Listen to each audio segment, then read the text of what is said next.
अब जम्मू की breaking news, Jammu के सांबा से बड़ी खबर है। विजयपुर में ड्रोन ड्रॉपिंग का मामला सामने आया है। जी हां, जम्मू के सांबा से यह खबर है। विजयपुर में ड्रोन ड्रॉपिंग का मामला सामने आया है। पाकिस्तान की तरफ से रखबरोटिया में ड्रोन से गिराया गया है एक पैकेट को पुलिस ने अपने कब्जे में ले लिया है। पुलिस ने पैकेट को खोला, 3 पिस्टल और चाइनीज 4 ग्रेनेड, 6 मैगजीन पुलिस ने बरामद किए पैकेट से। यानी इस पैकेट में ये सारे असलहे उसमें मौजूद थे और इसे अब खोला गया। इससे पहले हमने आपको बताया था कि इस पैकेट को पुलिस ने अपने कब्जे में लिया है, लेकिन तब ये जानकारी नहीं थी कि आखिर इस पैकेट में क्या है। चूंकि बॉम्ब डिस्पोजल स्क्वाड भी वहां पहुंच चुकी थी और बॉम्ब डिस्पोजल स्क्वाड टीम ने भी अपनी पूरी एहतियात के साथ जब पुलिस टीम की मौजूदगी में ये पैकेट खोला गया तो इस पैकेट से क्या कुछ निकला है आप देखें और इससे अंदाजा करें कि क्या कोशिश सरहद पार से लगातार हो रही है, पाकिस्तान से लगातार हो रही है इस तरफ अमन और शांति को बिगाड़ने को लेकर। तो जो ये रखबरोटिया में ड्रोन से गिराया गया एक पैकेट था, उस पैकेट को जब पुलिस ने अपने कब्जे में लेने के बाद उसे खोला तो उसमें से 3 पिस्टल और चाइनीज 4 ग्रेनेड, साथ ही 6 मैगजीन पुलिस ने बरामद किए हैं इस पैकेट से।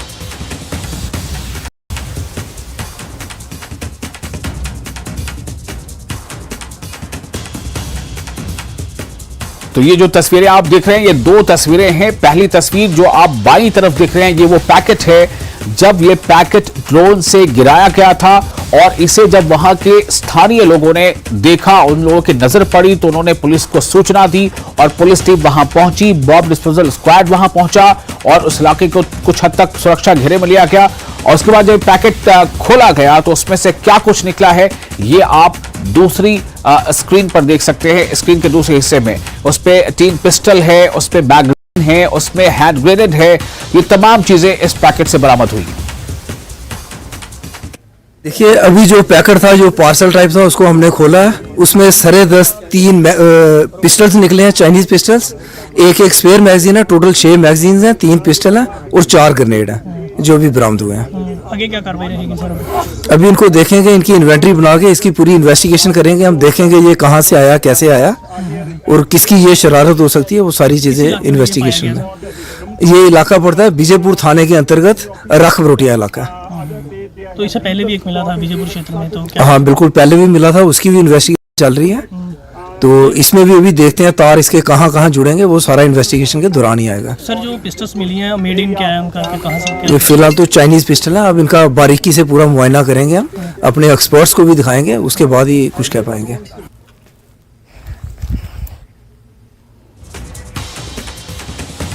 तो ये वो सारे सामान हैं जिसमें आप 3 पिस्टल देख सकते हैं, मैगजीन्स हैं, हैंड ग्रेनेड हैं और ये पिस्टल के बारे में जैसा कि पुलिस अफसर ने बताया कि ये चाइनीज पिस्टल हैं। तो ये चाइनीज पिस्टल सरहद के इस पार ड्रोन से गिराए गए। किसने गिराए? क्या ये वाया पाकिस्तान आए हैं? क्या पाकिस्तान की सीमा पर ये सब कुछ हुआ है? क्या पाकिस्तान कर रहा है? पिस्टल चाइनीज है, हैंड ग्रेनेड भी चाइनीज है। मकसद क्या है? कहां पर इसका इस्तेमाल होना था? किसके हाथ ये लगना था? किसे इसको इस्तेमाल करना था? किसे इसे दूसरे तक पहुंचाना था? ऐसे कई सवाल हैं। तो पुलिस ने यह कहा है कि हम इस पर लगातार बहुत ही बारीकी से इसकी निगरानी कर रहे हैं, छानबीन करेंगे, एक्सपर्ट से भी मदद लेंगे और ये जानने की कोशिश करेंगे कि आखिर ये तमाम ये जो पैकेट है इसका क्या मतलब निकलता है। इससे कुछ दिन पहले भी एक दूसरे इलाके में इसी तरह एक पैकेट गिराया गया था। उस पैकेट से भी, उसमें तो कुछ इंडियन करेंसीज भी मौजूद थी और साथ ही साथ पिस्टल्स भी मिले थे। तो इस बार भी अभी ये जो आपको भी खबर दिखा रहे थे कि सांबा सेक्टर से जो बड़ी खबर आई थी कि ये देखिए क्या वहां पर एक ड्रोन से पैकेट वहां पर गिरा भी लिखा है। और सुबह जब लोग वहां के स्थानीय लोगों ने जब वहां पर सैर के लिए वो निकले थे या मॉर्निंग वॉक के लिए निकले थे तब उनकी नजर पड़ी, उन्होंने पुलिस को सूचना दी। पुलिस की टीम वहां पहुंची, बॉम्ब डिस्पोजल स्क्वाड जो है वो वहां पहुंचा और उसके बाद जब काफी एहतियात और प्रिकॉशंस के साथ जब इस पैकेट को खोला गया तो इस पर से ये चीजें बरामद हुई हैं। श्याम सुंदर हमारे साथ मौजूद हैं, हमारे संवाददाता जो लगातार इसके बारे में हमें सुबह से ही जानकारी दे रहे थे। श्याम, अब तो पैकेट खुल चुका है, कहते हैं कि मुट्ठी बंद होती है तो पता नहीं चलता क्या है, मुट्ठी खुल चुकी है, पैकेट खुल चुका है। सबसे बड़ा सवाल है कि ये जो सामान बरामद हुए हैं आखिर ये किसके लिए था, टारगेट पर कौन था, किसे पहुंचाया जाना था, कौन पहुंचाने वाला था, आया कहां से है, चाइनीज पिस्टल है, कई सवाल हैं।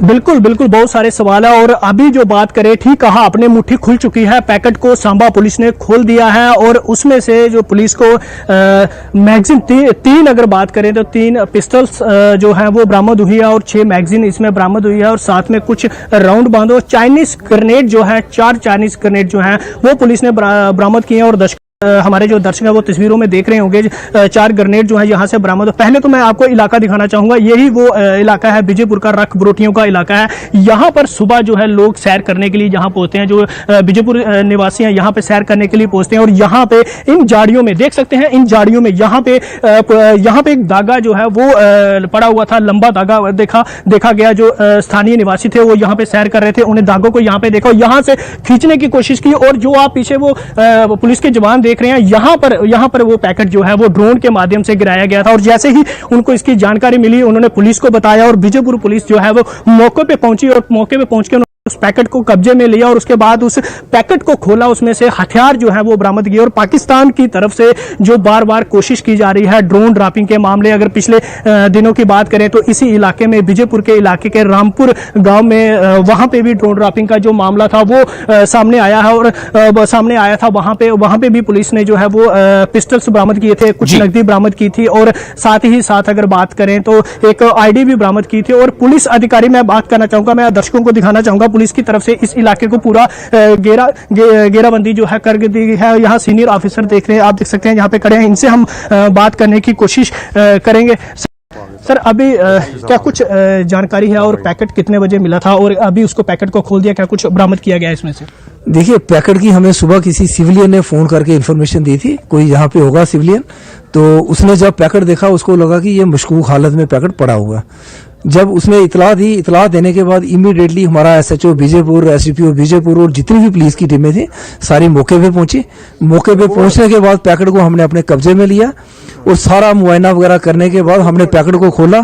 पैकेट खोलने पर उसमें से 3 पिस्टल, 6 मैगजीनें, 48 जिंदा कारतूस और 4 ग्रेनेड बरामद हुए हैं। सर कितनी बड़ी चुनौती रहती है ये ड्रोन ड्रॉपिंग के मामले? अक्सर सांबा सेक्टर में देखे जाते हैं और ड्रोन की मूवमेंट को भी काफी बार नोटिस किया गया है, कितनी बड़ी चुनौती देखते हैं? देखिए, ये तो हमेशा एक चुनौती रहती है, क्योंकि पड़ोसी मुल्क की हमेशा कोशिश होती है कि जम्मू कश्मीर में अफरा तफरी का माहौल पैदा करे और हमारी बेल्ट फोर्सेस की कोशिश होती है कि हर चीज पुरअमन होनी चाहिए, इसलिए चुनौती तो रहती है। बिल्कुल सर, अगर ये ड्रोन ड्रॉपिंग का मामला है और कोई ऐसा शख्स हो सकता है जो ओवरग्राउंड वर्कर है, जो इसको लेने आना था, पुलिस पहले पहुंच गई, और क्या लगता है कि जांच का विषय रहेगा, इसमें भी जांच की जाएगी, कौन हो सकता है, क्या है? हाँ बिल्कुल, इसमें पूरी इन्वेस्टिगेशन होगी। इन्वेस्टिगेशन के दौरान हम एक का पता लगाएंगे कि यहाँ पे किसने आना था या कोई आया हुआ था या क्या है क्या नहीं, हर चीज इन्वेस्टिगेशन में क्लियर हो जाएगी। तो ये जो सामान आज बरामद किया, हथियार बरामद किए गए हैं, ये चाइनीज? हाँ, देखने में तो ये चाइनीज ही है, बाकी इनका जब हम एनालिसिस करवाएंगे सारी एक्सपर्ट से तो सारी चीजें क्लियर हो जाएंगे। बिल्कुल, आपने ये थे हमारे साथ एएसपी सांबा, जिन्होंने बताया कि क्या कुछ बरामद किया गया। और इस वक्त मैं तस्वीरों में आपको दिखाना चाहूंगा, एसएसपी सांबा यहाँ पे पहुंच चुके हैं, एसएसपी सांबा यहाँ पे पहुंच चुके हैं और वो भी यहाँ पे निरीक्षण करेंगे, देखेंगे कहाँ पर ये ड्रोन ड्रॉपिंग की गई। ये तस्वीरें आप दर्शक देख सकते हैं, एसएसपी सांबा यहाँ पे मौके पे पहुंच चुके हैं। हम इनसे भी बात करने कोशिश करेंगे, लेकिन फिलहाल अगर आपको बता दें तो लगातार ये पाकिस्तान की ऐसी कोशिश रहती है। और ये स्पॉट पे आप देख सकते हैं पुलिस बल जो है एसएसपी के साथ जो अभी टीम जहाँ पे पहुंची है वो मौके पे मुआयना करने के लिए निकल चुकी है। और एसएसपी साहब सांबा जो है वो मौके पे पहुंचेंगे और मौके पे देखेंगे कि कहाँ पे जो है वो ड्रॉपिंग की गई और क्या कुछ आगे जाँच जो है वो रहेगी। और अभी तस्वीरों में आपने देखा कि सीनियर ऑफिसर जो है पुलिस के वो यहाँ पे पहुंचे। और अक्सर अगर हम बात करें पिछले कुछ दिनों की तो इंटरनेशनल बॉर्डर की अगर बात करें, अंतर्राष्ट्रीय सीमा की बात करें तो बाबा चमलियाल जो बीएसएफ की पोस्ट है, पिछले 2 दिन पहले जो बीएसएफ के अलर्ट जवान है वहां पे पाकिस्तानी ड्रोन को जो है वो वहां से खदेड़ा था और उसके ऊपर फायरिंग की थी, जिसके बाद पाकिस्तान जो ड्रोन है वो पाकिस्तान की तरफ चला गया। और पिछले कल की अगर बात करें तो अंतर्राष्ट्रीय सीमा जो आरएसपुरा का अरनिया सेक्टर है, अरनिया सब सेक्टर है, वहां पे स्टाफ 2 पोस्ट पे भी बीएसएफ के जवानों ने ड्रोन की मूवमेंट को देखा था, जिसके बाद उसके फायरिंग की थी। और पाकिस्तान की तरफ से भी फायरिंग जो है वो जवाबी कार्रवाई में की गई थी और बीएसएफ के जवानों ने भी फायरिंग जो है ताबड़तोड़ फायरिंग वहां पे की थी और ड्रोन को खदेड़ दिया था, सीमा पार करने से खदेड़ दिया था। और उसके बाद अगर हम बात बात करें तो पूरे इलाके में सर्च ऑपरेशन जो है वो शुरू कर दिए गए थे। और आज सुबह की अगर बात करें तो सांबा सेक्टर की अगर बात करें तो सांबा सेक्टर के जो विजयपुर इलाका है वहाँ पे आप झाड़ियों का जो इलाका देख रहे हैं, जो अभी पुलिस बल जो पीछे से अभी एसएसपी साहब जो मौके से जो मुआयना करके वो पहुंचे हैं, तो लगातार ऐसे इनपुट्स आते रहते हैं कि उस पार गतिविधियां जो है वो देखी जाती है। हम कोशिश करेंगे एसएसपी साहब से बात करने की। सर क्या कुछ कैसे देखते हैं इस पूरे मामले को? सर अभी बताते हैं, थोड़ा सा प्लीज वेट, अभी बता देते हैं। सर अभी सर पहुंचने हैं, अभी देखेंगे जो अभी पुलिस ने हथियार यहाँ पे जब्त किए हैं उनको देखेंगे, उसके बाद जो है मीडिया से बात करेंगे। तो इस तरह के पाकिस्तान की जो लगातार कोशिश है, जो ड्रोन के माध्यम से जो इस पार सरहद के ड्रोन के माध्यम से जो चाहे ड्रग्स की तस्करी करने की बात करें, चाहे मैं एक सवाल यहाँ पे करना चाहता हूँ। इससे पहले भी आपने बताया कि आसपास दूसरे इलाकों में इस तरह के पैकेट्स गिराए गए हैं ड्रोन से। मेरा सवाल यह है कि प्रायः ऐसे पैकेट्स को गिराए जाने का, इसमें जो मौजूद सामग्री है, जो असलाहा है, जो पिस्टल है, क्या उद्देश्य होता है?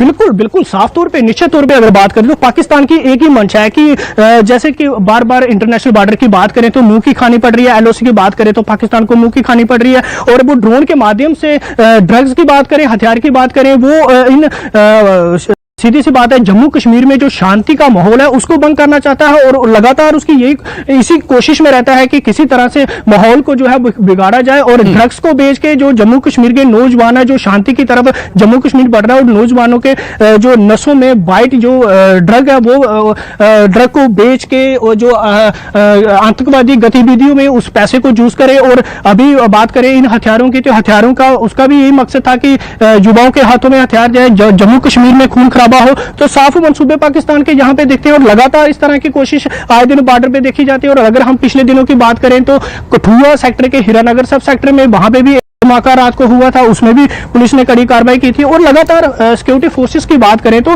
बॉर्डर पर अलर्ट जो है वो लगातार चल रहा है। अगर ड्रोन के हवाले से बात करें तो ड्रोन की मूवमेंट को देखते हुए लगातार सिक्योरिटी फोर्सेस की तरफ से पूरे इंटरनेशनल बॉर्डर पर अलर्ट जो है वो घोषित रहता है। और इन्हीं चीजों को देखते हुए जो है कि जिला प्रशासन की तरफ से भी कई दफा बॉर्डर पर जो है वो धारा 144 लगा दी जाती है, ताकि 9 बजे के बाद और सुबह 6 बजे तक कोई जहां पे नहीं घूमे। तो इन्हीं सब सिक्योरिटी रीजन्स के देखते हुए जो है अलर्ट किया गया था। और पिछले दिनों की अगर बात करें तो एमएचए की तरफ से बॉर्डर बटालियन जो है चौकियां बनाने की बात की गई, उनको ऑर्डर पे एक ऑर्डर आदेश जारी किया गया एमएचए की तरफ से कि बटालियन जो है वो बॉर्डर पे बॉर्डर चौकी बनाई जाएगी। तो इन सबको इंटरसेप्ट करने के लिए जो है भारत सरकार की कोशिश है कि इन चीजों गतिविधियों को रोका जा सके। लेकिन पाकिस्तान जो है कि बार से पाकिस्तान की ये जो लगातार कोशिशें हैं, ये नापाक कोशिशें हैं सरहद के इस पार नौजवानों को बरगलाने की या उनमें नशे की लत पैदा करने की, और साथ ही साथ ये जो पैकेट्स अक्सर आ रहे हैं जिनमें कभी ड्रग्स होते हैं, कभी उनमें पिस्टल होता है, कभी उनमें हैंड ग्रेनेड होते हैं। तो अब सवाल ये है कि इन सब के बाद आखिर होने क्या जा रहा है, और क्या ये सिलसिला इसी तरह से जारी रहेगा? श्याम कुछ बताना है हमें फिर से, ये श्याम बोलें। जी जी जी जी जी हाँ, मैं तस्वीरों में दर्शकों को दिखाना चाहता हूँ। ये आप देख सकते हैं, ये तस्वीरों में ये पिस्टल जो है यो पैकेट से बरामद की है। 3 पिस्टल है, 6 मैगजीन और कुछ राउंड जो है वो पुलिस को। ये आप ग्रेनेड देख सकते हैं, ये चाइनीज ग्रेनेड जो आप देख सकते हैं, ये ग्रेनेड जो है वो उस पैकेट से बरामद हुए हैं। ये ग्रेनेड इस पैकेट से बरामद हुए और पिस्टल बरामद हुए। और साथ ये पैकेट का आप पॉलीथीन देख सकते हैं, ये पॉलीथीन था जिस पैकेट जो गिराया गया है ड्रोन के, ये धागा था। इस धागे को सिविलियन ने जब देखा तो उसके बाद जो है पुलिस को सूचित किया गया था। ये आप पिस्टल देख सकते हैं, ये पिस्टल है जो ये पाकिस्तान की तरफ से ड्रोन के माध्यम से भेजी गई है। ये आप देख सकते हैं इस पिस्टल को, इसमें ऐसी 3 पिस्टल जो है वो पैकेट से बरामद की गई हैं, और मैगजीन जो है वो 6 मैगजीन जो है वो बरामद की है, और कुछ राउंड जो बरामद जो है पुलिस ने किए हैं। तो लगातार पाकिस्तान की मंशा जो है ऐसे ही हथियार जो है वो जम्मू कश्मीर के युवाओं को हाथ में देके और जो आतंकवादी गतिविधियां उनको बढ़ावा देने की कोशिश जो है पाकिस्तान की वो लगातार जारी है। और आए दिन की अगर हम बात करें तो सांबा सेक्टर में ड्रोन की गतिविधि को भी नोटिस किया जाता है, और साथ ही साथ जो ऐसे इनपुट्स जो सिक्योरिटी एजेंसी है, ऐसे इनपुट आते रहते हैं कि काफी समय इनपुट ऐसे मिल रहे हैं कि पाकिस्तान के उस पार की अगर हम बात करें तो लगातार जो हरकत है वो देखी जाती है, लेकिन बीएसएफ के जवान जहां बॉर्डर पर अलर्ट है, लेकिन एक चैलेंज बड़ा है जो ड्रोन का चैलेंज बड़ा है और इस चैलेंज के लिए लगातार पुलिस अपने तौर पर कोशिश कर रही है। तो ये आपने देखा कि वहां क्या कुछ पैकेट से मिला है, जो एक सवाल था उस पैकेट खुल चुका, उस पर क्या चीजें हैं वो आपने देखा, हमें बताया गया कि किस तरह से पुलिस ने एक्टिवली इसमें काम किया है। लेकिन सवाल सबसे अहम यही है कि आखिर ये सिलसिला जारी कब तक रहेगा। बहुत शुक्रिया आपका श्याम इस जानकारी के लिए। और इसी के साथ हम इससे पहले कि आगे कुछ और खबरें आपको बताएं, फिलहाल एक छोटा सा ब्रेक लेते हैं, जल्द हाजिर होंगे।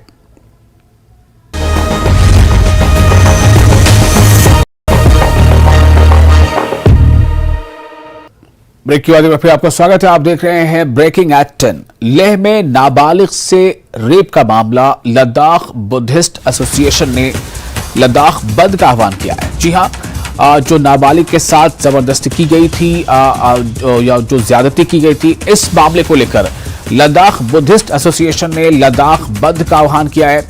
लद्दाख गोनपा एसोसिएशन भी बंद का समर्थन कर रहा है और बंद के आह्वान को मर्चेंट एसोसिएशन लेह का भी सपोर्ट मिल गया है। इस तरह से रेप पीड़िता के साथ एकजुटता दिखाने के लिए, एकजुटता व्यक्त करने के लिए बंद का ये आह्वान किया गया था। बोरुप हमारे साथ जुड़ चुके हैं ज्यादा जानकारी के साथ। बोरुप, ये जो एक ऐसा मामला है जिसमें बहुत जरूरी होता है कि जो पीड़ित है या जो पीड़िता, उसको एहसास हो कि लोग उसके दुख के साथ हैं और लोग भी इससे आहत हैं। तो ये जो बंद का आह्वान है, दरअसल ये आज कितना कामयाब आपको वहां नजर आ रहा है और कौन कौन से ऐसे और एसोसिएशन है या जो संगठन है जो इस बंद में अपना समर्थन दे रहे हैं?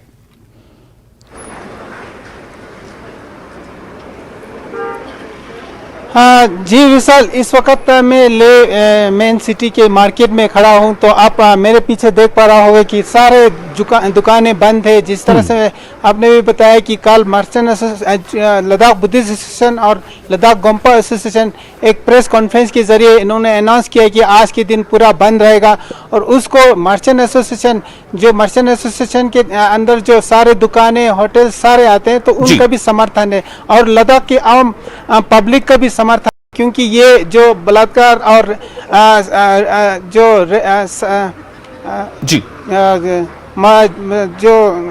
मर्डर की जो साजिश रचाया गया, तो उससे बहुत ही दुखद है। हम आपसे कुछ लोगों से भी बात कराएंगे कि आज बंद का कैसे असर है। सर, आपका नाम?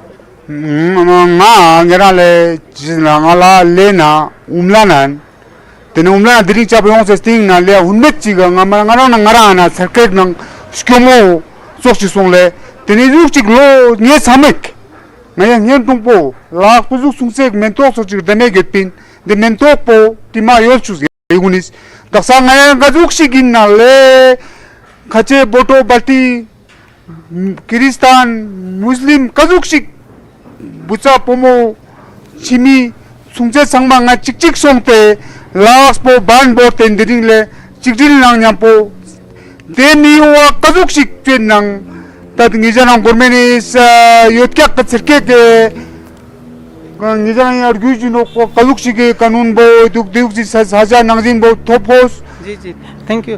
तो इनका कहना विशाल सर, जैसे कि ये एक गांव से है कि ये गांव से आज ही पता चला कि ले उमला गांव से, तो इनको पता चला कि बंद है, तो ये भी समर्थन करते हैं। ये हालांकि ये लद्दाखी में बोला, मैं आपको थोड़ा ट्रांसलेट करके बताऊंगा कि यहाँ ये ऐसा बिल्कुल नहीं होना चाहिए जो फूल जैसे बच्चे के साथ ऐसा वाकया पेश हो, इसलिए लोग बहुत दुखी है। और सिक्योरिटी के लिहाज से बताए तो सिक्योरिटी जो रोज दिल्ली की से थोड़ा ज्यादा बढ़ के है, लेकिन कोई ऐसे शोर शराबा नहीं है, लेकिन पीसफुल बंद किया हुआ है। जी विशाल, एक सवाल यहां पर अहम यह है कि इस बंद से जो संदेश देने की कोशिश है, क्या आपको लग रहा है कि वो संदेश, वो मैसेज वो डिलीवर हुआ है कि इस बंद के जरिए से दरअसल समाज और हमारे जो संस्थान है, जो ऑर्गेनाइजेशन है, जो इंस्टीट्यूशन है, वो चाहते क्या है?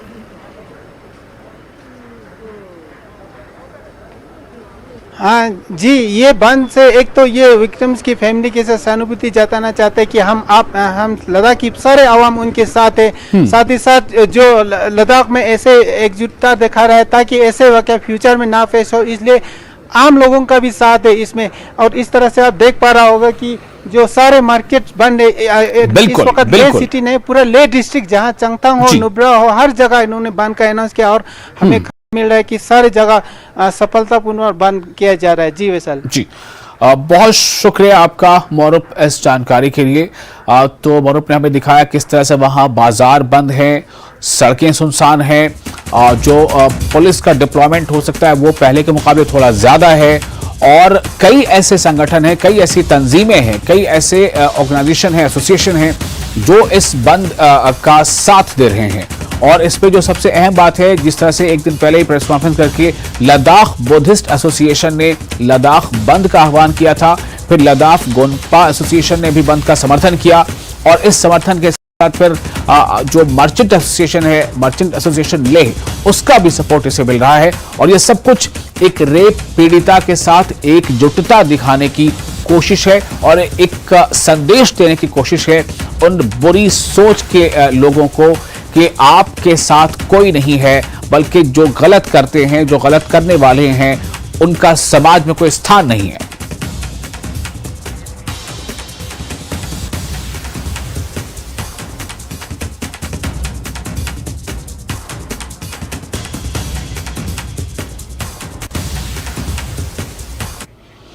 ब्रेक के बारे में फिर आपका स्वागत है। प्रधानमंत्री नरेंद्र मोदी का ट्वीट, और ट्वीट है कश्मीर की खूबसूरती को लेकर। जी हां, आज की सुबह उनका जो ट्वीट है वो बहुत ही ज्यादा खुशायन है, खासतौर से जम्मू कश्मीर वालों के लिए।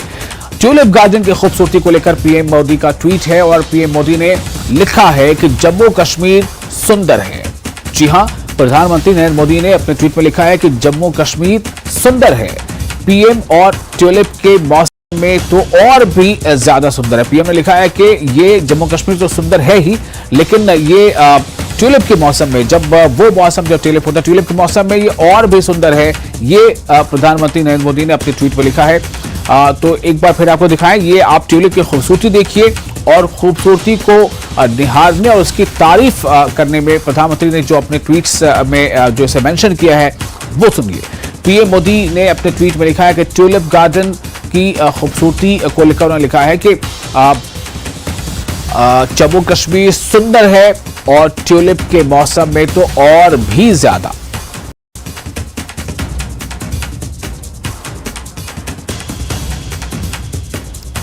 तो ये है वो ट्यूलिप गार्डन, उसका नजारा, खूबसूरत रंगों के और अलग अलग रंगों की क्यारियां, ट्यूलिप गार्डन की ये खूबसूरती, जाहिर है ये पर्यटकों को अपनी तरफ बहुत ज्यादा आकर्षित करती है। पर्यटक यहाँ आते हैं, खूबसूरती को निहारते हैं, देखते हैं, फोटो सेशन होता है, और इसी खूबसूरती का जिक्र किया है प्रधानमंत्री नरेंद्र मोदी ने अपने ट्वीट में। उन्होंने लिखा है कि जम्मू कश्मीर तो सुंदर है, लेकिन ट्यूलिप के मौसम में तो और भी ज्यादा सुंदर है।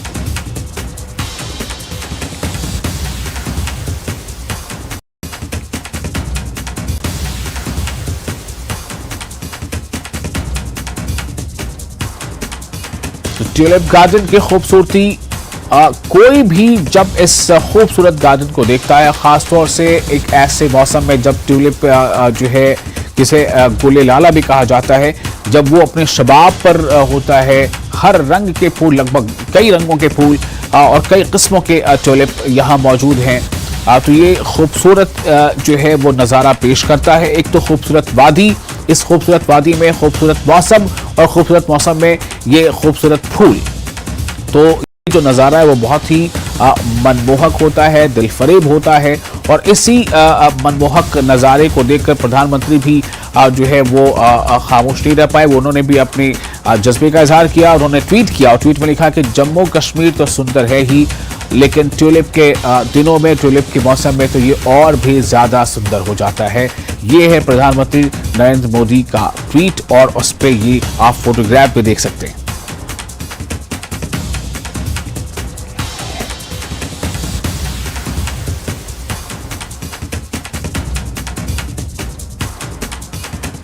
हालांकि जो ट्यूलिप है, इसकी जो लाइफ स्पैन है वो बहुत ही कम होता है। अब आप ये समझ लें कि तकरीबन 4 हफ्ते या 5 हफ्ते ही इसका लाइफ स्पैन होता है, लेकिन कहते हैं कि एक झलक काफ़ी होती है किसी खूबसूरत चीज़ को देखने के लिए, उसकी खूबसूरती को निहारने के लिए। तो इस मौसम में वहां पर जो पर्यटक हैं वो भी काफी बड़ी संख्या में पहुंचते हैं, सैलानी बड़ी संख्या में पहुंचते हैं और बहुत ही ज्यादा आनंदित होते हैं, बहुत खुश होते हैं। और आप इस वक्त जो तस्वीरें आप देख रहे हैं उस वीडियो में भी आप देख पा रहे होंगे कि वहां पर पर्यटकों की संख्या मौजूद है और इसी खूबसूरती को इस खूबसूरती की तारीफ को बयां करते हुए प्रधानमंत्री नरेंद्र मोदी ने ट्वीट किया है, जिस ट्वीट में उन्होंने लिखा है कि जम्मू कश्मीर तो सुंदर है ही, ट्यूलिप के मौसम में तो और भी ज्यादा।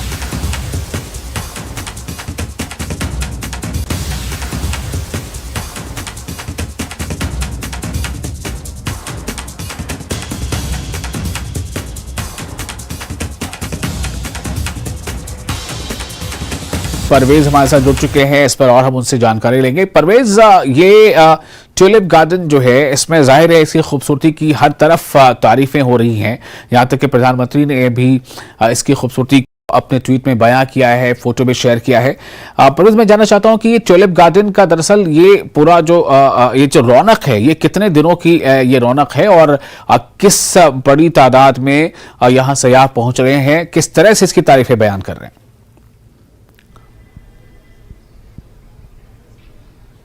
अब बिल्कुल विलसा, सबसे पहले तो मैं आपको ये बता दूं कि एक बार फिर से ये साबित हुआ है कि जो हमारे प्राइम मिनिस्टर हैं चाहे कहीं पे भी हो, उनकी नज़रें जो हैं हमेशा कश्मीर पे ही टिकी रहती हैं। अगर हम बात करें इससे पहले भी कई बार उन्होंने ट्वीट करके मन की बात में जो उनका प्रोग्राम रहता है उसमें कश्मीर का जिक्र अक्सर किया है। उन्होंने जिक्र किया था यहाँ के डल में जो नदरू उगते हैं उनका जिक्र किया था और आज जो उन्होंने ट्वीट, जो श्रीनगर डिस्ट्रिक्ट एडमिनिस्ट्रेशन का ट्वीट था ट्यूलिप गार्डन्स के बारे में, उनको उसको रिट्वीट करके उन्होंने कहा है कि कश्मीर बेहद सुंदर है और ट्यूलिप गार्डन से इसकी जो सुंदरता है उसमें और मजीद चार चांद लग जाते हैं।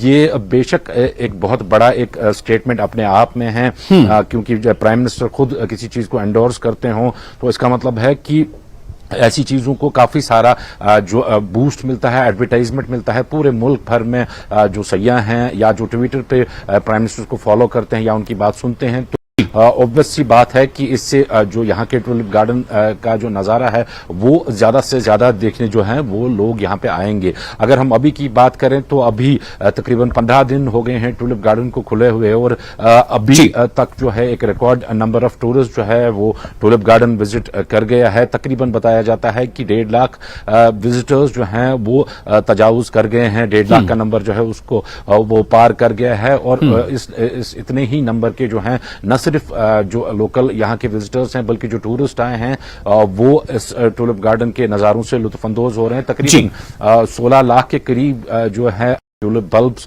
इस बारी ट्यूलिप गार्डन की शान बने हैं और 68 वैरायटीज के मुख्तलिफ किस्म के ट्यूलिप्स जो दुनिया भर के जो मुल्क हैं जिनमें हॉलैंड वगैरह हैं जहां पे ट्यूलिप ज्यादा उगते हैं वहां से ये इंपोर्ट किए गए हैं और यहाँ इस बारी ट्यूलिप गार्डन की ये जीनत बने हुए हैं। जो मकसद ट्यूलिप गार्डन को चालू करने का था वो यही था कि जो टूरिज्म सीजन है उसको प्रीपोन किया जाए और ऐसा ही पिछले 3-4 सालों से लगातार देखने को मिल रहा है कि जो जो सयाह यहाँ पे मई जून के महीने में आया करते थे वो अब मार्च अप्रैल में ही वादी कश्मीर का रुख करते हैं और जिससे यहाँ का जो सयाहती सनत जो है उसको भी काफी फरोग मिलती है और जो लोग सयाहत से वाबस्ता हैं उनकी रोजी रोटी भी इसी से चलती है।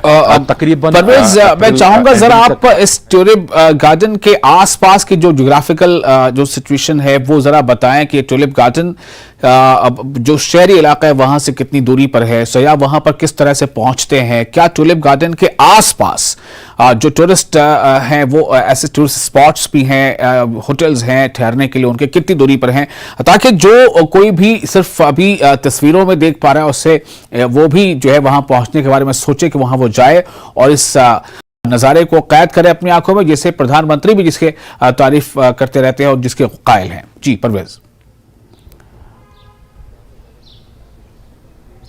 अब बिल्कुल विशाल, सबसे पहले मैं आपको बता दूं कि बहुत ही परफेक्ट लोकेशन, जब former chief minister Ghulam Nabi Azad ने ये प्लान, एक आइडिया ये कंसीव किया था, उस टाइम बहुत ही परफेक्ट लोकेशन, एक जो यहाँ पे श्रीनगर सिराज बाग इसको कहा जाता था पहले, वहां पे ये चूज की गई। जबरवन पहाड़ियां बैकड्रॉप में हैं और सामने जो टूलिप गार्डन है उसके झील डल है, झील डल के किनारे पे ये वाक़ा है। अगर सयाह इस टूलिप गार्डन जाने का प्लान बनाते हैं तो न सिर्फ वो टूलिप गार्डन देखेंगे बल्कि टूलिप गार्डन के साथ वहां पे बॉटनिकल गार्डन है, वहां पे चश्मा शाही है और एंड रूट ही जितने भी मुगल गार्डन्स हैं, चाहे निशात, शालीमार हो या हारवन हो, ये सारे एंड रूट आते हैं और डल के ही रास्ते, ये बुलेवार्ड रोड पे ही, बुलेवार्ड रोड जो निशात हारवन तक जाता है, उसी रोड पे ये सारी चीजें आ जाती हैं। एक पूरा कंप्लीट पैकेज जो है वो टूरिस्ट को श्रीनगर में यहाँ पे मिल जाता है।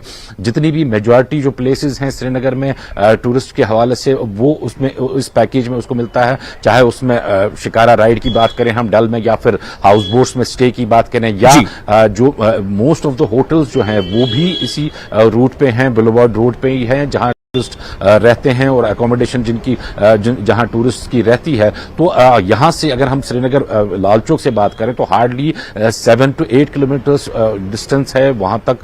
ट्रांसपोर्ट कोई भी हो, किसी भी किस्म का ट्रांसपोर्ट अवेलेबल है वहां पे, चाहे प्राइवेट गाड़ियां हों या जो कमर्शियल बसेस चलती हैं या कमर्शियल टवेरा वगैरह जो चलती हैं, वो भी इस रूट पे लगातार जारी हैं। यहाँ अगर हम बुलेवार्ड जहां पे होटल्स में सयाह रुकते हैं, यहाँ से वो और जो इलेक्ट्रिक स्कूटीज, इलेक्ट्रिक ऑटोज जो अब चलने शुरू हो गए हैं, वो भी हायर करके वो इस मुकाम पे वहां पे पहुंच सकते हैं। वहां पहुंचते ही पहले बॉटनिकल गार्डन आता है, फिर टूलिप गार्डन आता है और थोड़ा सा ऊपर चलते ही फिर वहां पे चश्मा शाही भी है, जो कि मुगलों ने बनाई थी यहाँ पे, और जो काफी सयाहत के हवाले से जो काफी अहम एक जगह है। तो ये सारा एक पैकेज जो है वो सयाहों को बिल्कुल। परवेज, ये टूलिप गार्डन जो है इसका लाइफ स्पैन कितना होता है? मतलब कब तक ये गोले लाला या ये जो टूलिप है ये यूं ही सब्ज और खिले खिले नजर आते हैं? इसका सीजन कितना बड़ा होता है?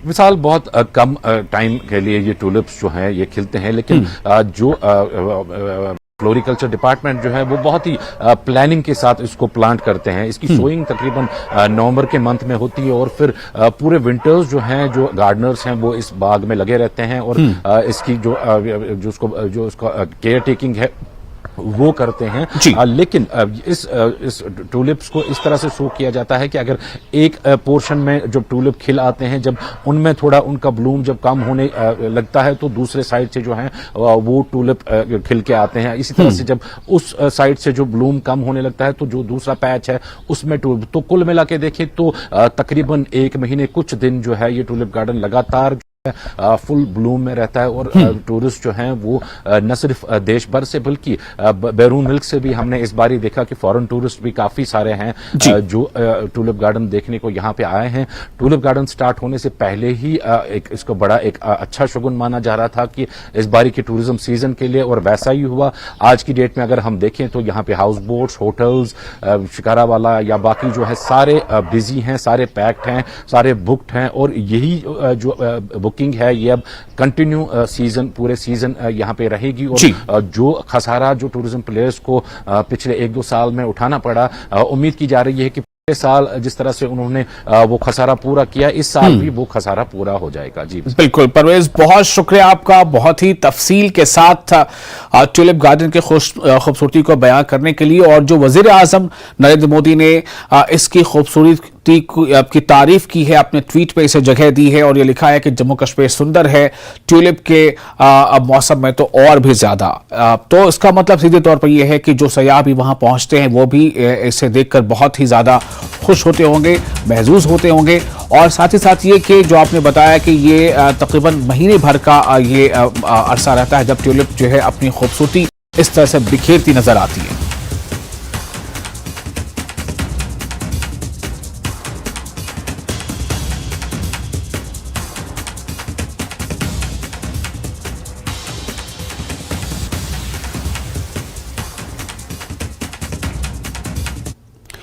अगली खबर हिमाचल प्रदेश से है। हिमाचल विधानसभा के बजट सत्र का 13वां दिन है और आज की कार्यवाही दोपहर 2 बजे शुरू होगी, जिसमें लोकतंत्र प्रहरी सम्मान योजना अधिनियम को निरस्त करने का विधेयक पेश होगा।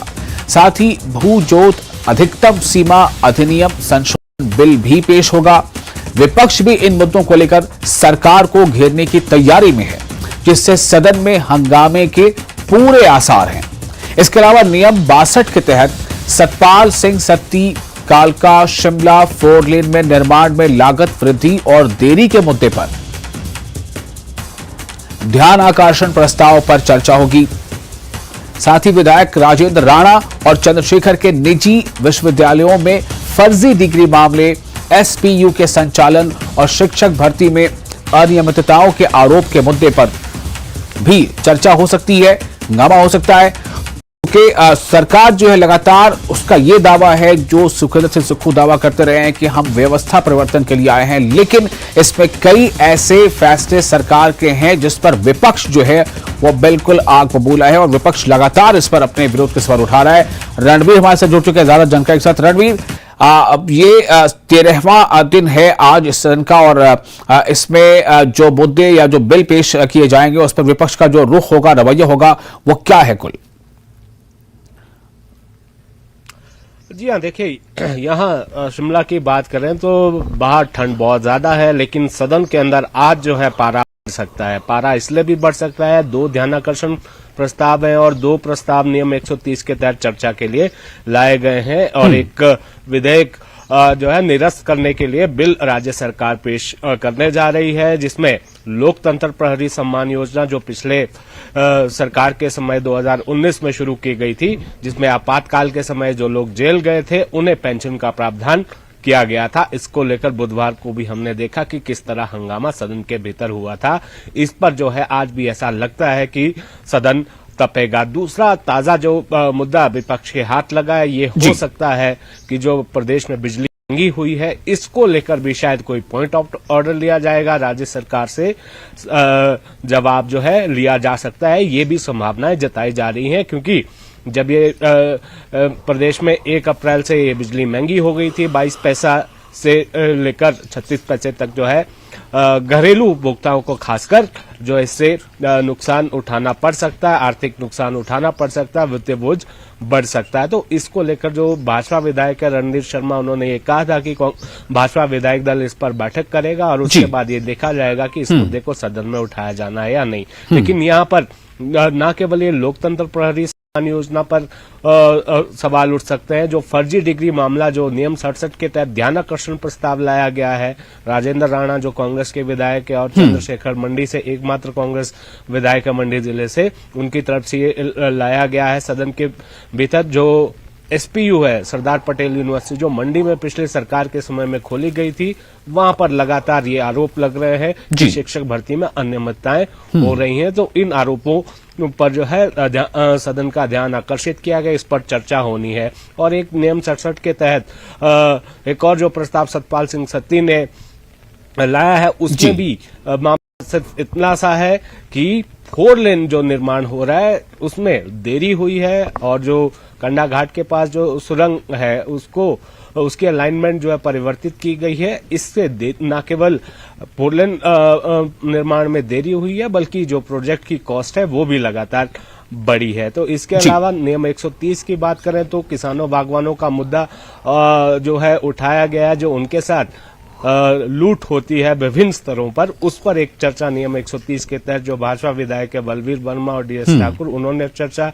लाई है। और इसके अलावा क्वालिटी एजुकेशन पर भी एक नियम 130 के तहत चर्चा मांगी गई है, जिसमें एक भाजपा के विधायक है रणधीर शर्मा और दूसरा जो कांग्रेस के विधायक है संजय रतन, उन्होंने जो है इस पर चर्चा मांगी है। तो कुल मिलाकर आज काफी गहमागहमी रहने वाली है। मुख्यमंत्री सदन में कब पहुंचेंगे ये भी देखना होगा, क्योंकि मुख्यमंत्री दिल्ली दौरे पर है। बताया ये भी जा रहा है कि मुख्यमंत्री जो है सूरत जाएंगे राहुल गांधी के साथ, क्योंकि शायद आज कांग्रेस जो है जो राहुल गांधी की सदस्यता रद्द हुई है उस पर जो है अपील कर सकती है। शायद ऐसा हो सकता है कि मुख्यमंत्री सूरत जाएंगे। अगर मुख्यमंत्री सदन में पहुंचते हैं तो ये देखना होगा कि किस तरह का रुख रहने वाला है विपक्ष का। अगर मुख्यमंत्री नहीं पहुंचते हैं कि जाहिर सी बात है कि जो विधेयक जो लोकतंत्र प्रहरी सम्मान विधेयक को वापस लेने का जो बिल है वो पेश किया बिल्कुल। जाएगा तो एक और मुद्दा जो है रणवीर, मैं थोड़ा उस पर भी आपसे समझना चाहूंगा कि ये जो निजी विश्वविद्यालयों में फर्जी डिग्री का जो मामला है, ये मामला क्या है? फर्जी डिग्री मामला निजी विश्वविद्यालयों में, इस पर किसने कोई ध्यान आकर्षण दिया है या किसने इस पर सवाल उठाए हैं? जी हाँ, इस पर जो कांग्रेस विधायक है राजेंद्र राणा और चंद्रशेखर, उन्होंने ये मुद्दा उठाया है। और इसी के साथ फर्जी डिग्री मामले के साथ साथ जो अनियमितताओं का आरोप लगाया जा रहा है कि शिक्षक भर्ती में एसपी में, ये मुद्दा देखिए। जो फर्जी डिग्री मामला है, न्यूज 18 ने इसका खुलासा किया था। एक्सक्लूसिव ये खबर थी न्यूज 18 की, जिसके बाद 2018 में जो है हंगामा सदन के भीतर हुआ था। ये बताया गया था कि एक निजी विश्वविद्यालय जो मानव भारती यूनिवर्सिटी है, वहां पर 5 से 7 लाख फर्जी डिग्रियां बेचे जाने का जो है आरोप उस पर लगा था। और एक जो एपीजी यूनिवर्सिटी है शिमला में, वहां पर 10 से 15 हजार फर्जी डिग्रियां बेचे जाने का जो है आरोप लगाया था। उसके बाद मामला जो है शुरुआत में थोड़ा दब गया था, लेकिन दबाव जब बढ़ा तो इस पर एसआईटी की जांच बिठाई गई। और लंबी फहरिस्त इसमें है कि मानव भारती यूनिवर्सिटी के जो है करीब 2 दर्जन के अधिकारी और कर्मचारी इस मामले में, और जो अलग अलग बिचौलिए हैं उनको गिरफ्तार किया गया है। और इसमें यह भी देखा जाएगा कि क्या इस मामले पर अब तक क्या कुछ कार्रवाई हुई है, और जो इसमें मुख्य आरोपी है उसके खिलाफ क्या एक्शन लिया गया है। जो फर्जी डिग्री मामले जो है, जो फर्जी डिग्री निजी विश्वविद्यालयों के माध्यम से बेची जाती हैं, ये कथित तौर पर आरोप लगातार लगते आ रहे हैं और कई मामले ऐसे पकड़े भी गए हैं। और एपीजी यूनिवर्सिटी को लेकर जांच में क्या हुआ, इसके बारे में अभी कोई जानकारी नहीं है। हालांकि मानव भारती यूनिवर्सिटी पर शिकंजा जो है कसा हुआ है पुलिस की तरफ से, लेकिन कुछ बड़ा इसमें अब तक निकला नहीं है। देखिए, ये कारोबार कोई छोटा मोटा नहीं है। ये बताया जा रहा है कि इसमें 200-300 करोड़ की जो है इसमें संपत्तियां बनाई गई हैं। बिल्कुल, लेकिन सुखदेव सिंह सुक्खू ने जैसा बार बार कहा है कि हम व्यवस्था परिवर्तन करने के लिए आए हैं, तो वो क्या कुछ परिवर्तन करते हैं? फिलहाल तो विपक्ष का आरोप ये है कि आप जो है अभी मतलब हनीमून पीरियड ही आपका शायद चल रहा है, आप स्थिति को संभाल नहीं पा रहे हैं, लेकिन जवाब वो किस तरह से देंगे? दूसरा, आपने ये बता दिया कि सुखदेव सिंह सुक्खू आज हो सकता है कि शायद ना रहें, आप जब 13वां दिन आज बजट सत्र का हो रहा होगा, चूंकि वो शायद उन्हें सूरत जाना है। इस पर हम फिर बात आपसे करेंगे, बाद में अपडेट लेंगे। रणवीर, बहुत शुक्रिया आपका फिलहाल इस जानकारी के लिए। और फिलहाल हम यहां पर एक और छोटा सा ब्रेक लेते हैं। ब्रेक के बाद पीएम मोदी की लोकप्रियता कैसे आगे लगातार बढ़ती जा रही, इस खबर पर भी आपको हम नजर डालेंगे।